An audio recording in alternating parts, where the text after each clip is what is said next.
Hi everyone, I am extremely excited about the material that I have for you today in this video.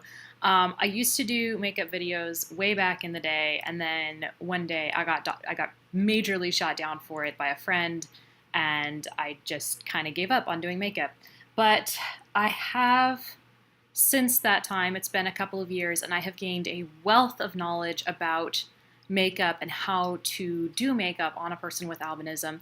And I figured, why let all of this knowledge go to waste? I'm going to share it over a series that'll probably take me a while because I like to do things slow and make sure I do my homework.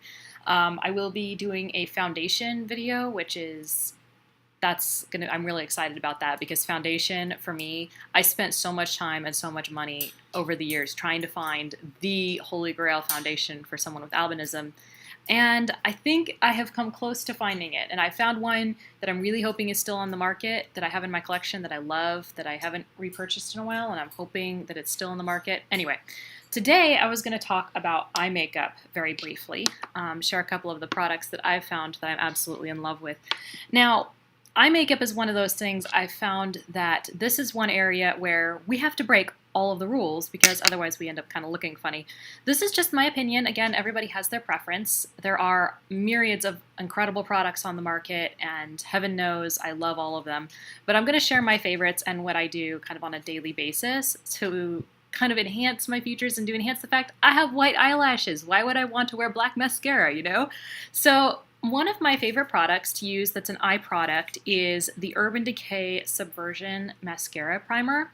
Now, this is a little secret because there are lots of mascaras on the market. If you're looking for just mascara, you're not going to find one that's light enough unless you go for like a light brown. CoverGirl back in the day made one that was called Sapphire. I loved that one, actually. It was like a dark navy blue, and if I was going to do some kind of theater production or something where I needed to wear a mascara, that was the one I would grab because it was a little less harsh than a black mascara. But this has become a very popular thing with makeup brands. They're making these mascara primers, and what the purpose of this is it's supposed to make your lashes look big and poofy before you put your mascara on. Well, I just skipped the step of putting on the mascara, and my lashes are volumized and lengthened and emphasized more just because this product is white. Like, you can see that. Swatch it on my hand even. Oop, there you go. Of course, it's kind of clumpy because of the way I swatched it, but this is a white mascara, and that's what I use instead of a black mascara. And a lot of times you'll hear people recommend using it's like a pro makeup thing, use a nude eyeliner in your waterline, which for those of you who are new to makeup is this little line right here on the lower part of your lash line where your lower lashes are, right in there. And it does really make people who are normally pigmented look like their eyes are bright and open. I have tried nude eyeliner on my waterline, and it doesn't mesh with my skin tone because my skin tone is not yellow tone, and I have not found a nude one that I really like.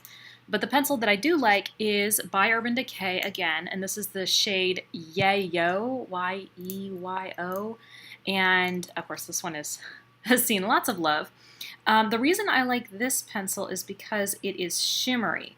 A lot of times with white eye pencils, they are matte, but the shimmer I find kind of makes it actually look like a waterline and not quite like I've got white pencil up in there. So that is one of my favorite pencils to use. So those are the two that I gravitate towards from Urban Decay. Going back to the Mascara Primer, I do have a couple of prices written down because I did homework. Lancome makes a product similar to this, and I have tried that one, and it is excellent. It is $25 retail from Sephora. Dior makes one. Of course, it's going to be a Dior price. It is $29.50 for that tube. I use this one because it's the cheapest of the three that I am familiar with, and it's by Urban Decay, and it's $22. So it's still pricey. I am on the hunt for a product like this from the drugstore. I am keeping my eye open for that, and when I find one, trust me, you guys will be the first to know after I have tried it, put it to the test, and made its life miserable while I test it. As far as eyeshadow, for a long time I avoided dark shades, and I still tend to. When I buy a palette, I try to avoid orange shades and I try to avoid dark shades, and that's just a matter of preference. But I will share a couple of my favorite with you. And I did try to pick ones that are still on the market. This one is the Chocolate Bar White Chocolate Palette. I just about died when this came out on the market because, boom, girl, look at those colors. This purple right here, I love that color.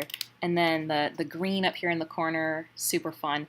The reason why I pick the shadow, or why I pick this palette and why I like it so much, first of all, there's only one really dark color that I will probably never dip into. It's a beautiful black, but I'm probably never going to use it.